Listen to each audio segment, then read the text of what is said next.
Hi, it's time for another verb of the day. Today's verb is organize. Let's take a look at some of the definitions or ways that we use this verb.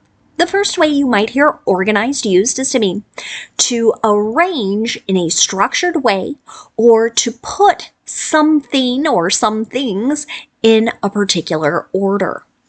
So for many people, you might think of certain rooms of your house.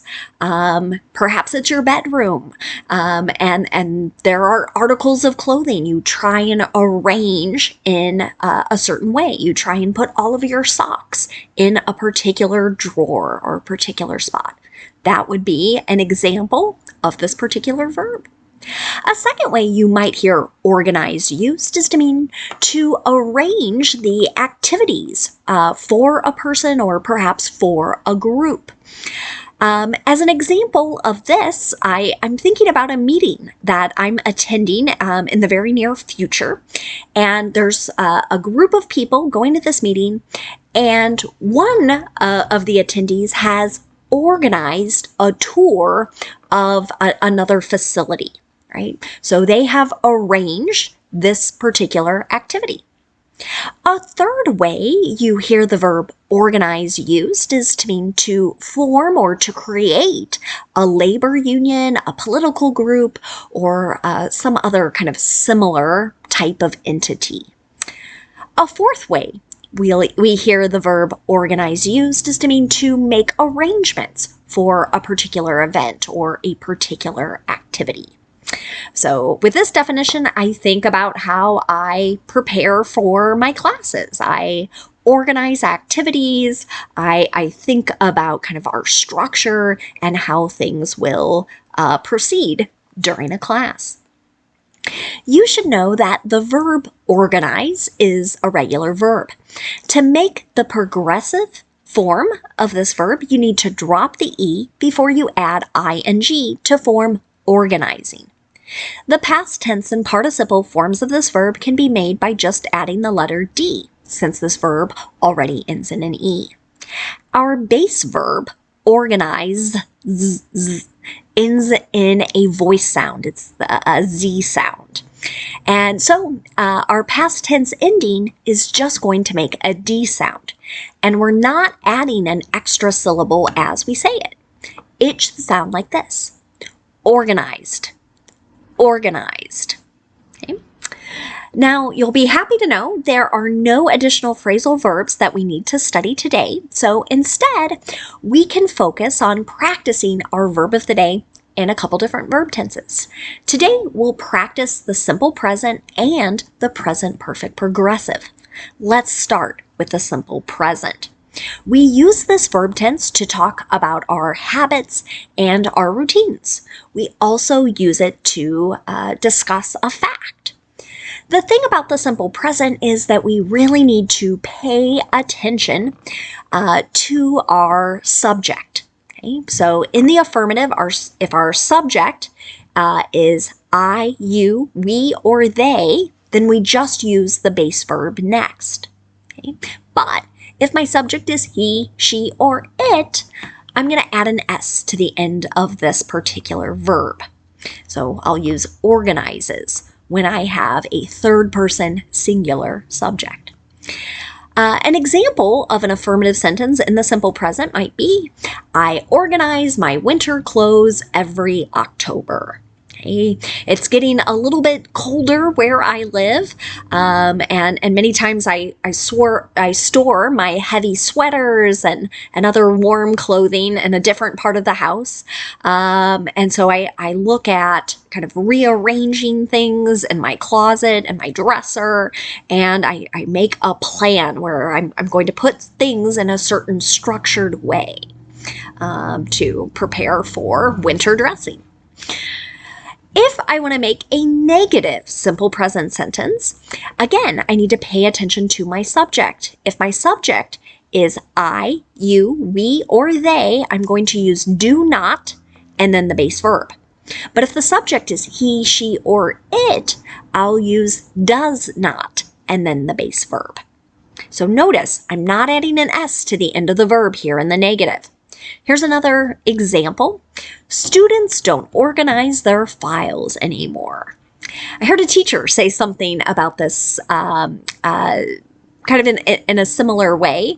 And they were actually talking about electronically organizing files in folders using certain naming patterns to be able to find things more easily. And so this particular teacher thought they had observed something. And so they're kind of stating this as a fact. You might disagree with it. Perhaps you really do think about kind of ordering or structuring your information in a particular way.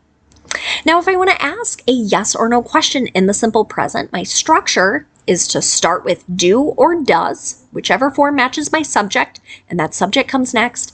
Then we use the base verb. So again, notice we're not adding an S to the end of the verb in our yes or no questions. Here's another example. Do you organize your notes? Okay. So sometimes I know when we're in classes, sometimes teachers, including this one, can get off kind of on random topics, right? Maybe a student has asked a question that's not so connected. And so we start talking about something else. And if you're taking notes, then now your notes might not seem like they're in order. So some students will go back later and organize, put their kind of key takeaways, the key information from class in a structured order. So that's what that question is asking about. Now let's move on to the present perfect progressive. Sometimes you'll hear teachers or textbooks call this the present perfect continuous, and that's fine. It means the same thing. But we use this particular verb tense to talk about an action that started in the past and it's still continuing into the present. We frequently use this present perfect progressive to really focus on how long a particular action has been continuing. I like calling this the present perfect progressive because there are 3 P's, and that helps me remember that I need 3 parts to make my verb in the affirmative. Okay, so my structure is going to be to have my subject, and if my subject is I, you, we, or they, I'm going to use have. Then I'll use been, the participle, B-E-E-N, and then I use the ing form of the verb. But if my subject is he, she, or it, then I'll use has, H-A-S, then been, and then the ing form of the verb. Okay, so that's my structure, my 3 parts, have or has, then been, and then the ing form. You can see this in my example sentence. Iranian women have been organizing protests despite arrests and strict security. Don't know if you've been following the news in the last couple of weeks here of what's been happening in Iran, and a woman who was killed while in custody because of how she was wearing her headscarf. And I'm following this story, and I am so impressed by the bravery, the courage that many women have right now to form, to get people to come together to note how unfair this is, because they're really putting themselves in danger. So it's moving, but it's also it's scary to watch because I worry about their safety as well. Now let's take a look at a negative present perfect progressive sentence. To do this, again, we start with our subject, and then based on what our subject is, we use have or has, then we insert not, then been, the participle, and then the ing form of the verb. You can see this in my example. He hasn't been organizing unions for very long. So some people, it's part of their their profession, their career, to help workers come together in order to negotiate and obtain better benefits, better pay from their employers. So that's what this particular sentence is describing. Finally, we can ask a yes or no question in the present perfect progressive. We do this by starting with has or have, whichever form matches our subject, and that subject comes next. Then we use our participle been, and then the ing form of the verb. Here's another example. Has the community group been organizing the holiday parade for many years? So I think you can really clearly see here the negative and the yes or no question are both really focused on whether an activity has or hasn't been continuing for a period of time. So here, this might be, we might think of sort of coordinating events. What's going to happen at what time and who's in charge of it. So that perhaps is what the community group is doing in order to have a parade for a local city or a local community. Now, let's spend a moment looking at some words that are related to our verb organize. And the first word we're going to look at is the noun form of this word, organization. This can have a couple different meanings. One way to use it is to refer to some organized body or group of people that have a shared purpose, some particular purpose. So sometimes we use this word organization to refer to a company, to refer to a group. Sometimes people use it to refer to their employers. So they might refer to my organization, right, instead of saying my company. So an example of this might be, I've been working for the organization for 6 years. So again, this is focused on likely meaning, could be a nonprofit. A nonprofit could also very much be an organized. They have this shared particular purpose. Could be a for-profit business as well. A second way to use the noun organization is to refer to the structure or the arrangement of some items that are either related or somehow connected. I think of this particular noun when I think about student writing. So this is a topic I've discussed many times as I've taught writing lessons. We consider the organizations of ideas inside of a research paper. So maybe you've had a professor or a teacher say something like, let's talk about the organization of this essay, this research paper, whatever your writing might be called here.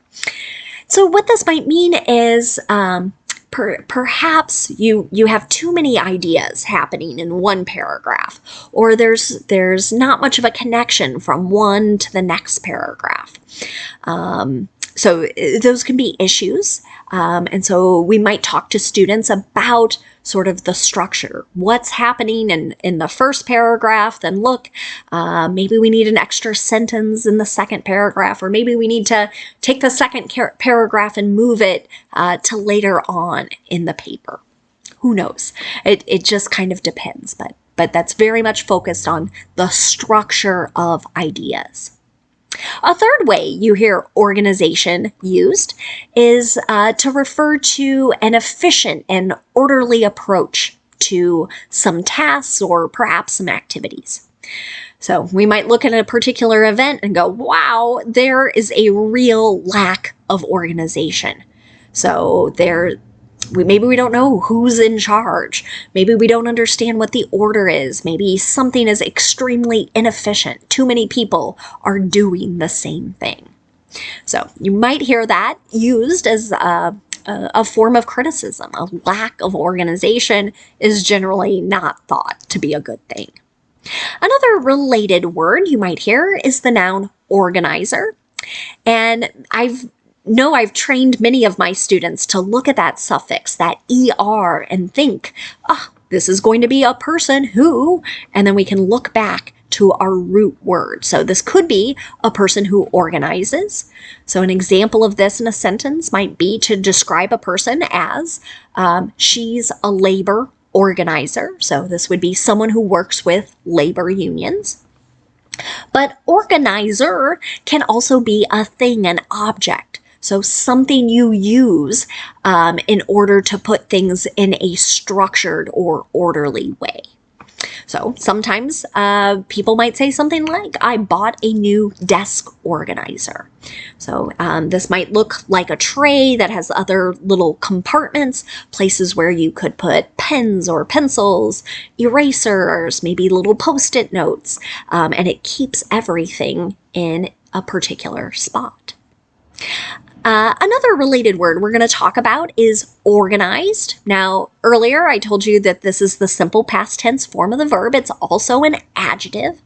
When we use it as an adjective, generally we're talking about something being arranged in an orderly way, or we could be talking about someone's habits, and that's my example here. You might hear people being described as being very organized. It generally means they are arranging things or arranging many parts of their lives in an orderly way. And related to this adjective, the last word we're going to discuss today is unorganized. And again, many times as I work with students, I try and really drill in that when we see this prefix UN, we've got to immediately think not. So for this definition, just know it's not organized, not arranged in an orderly way.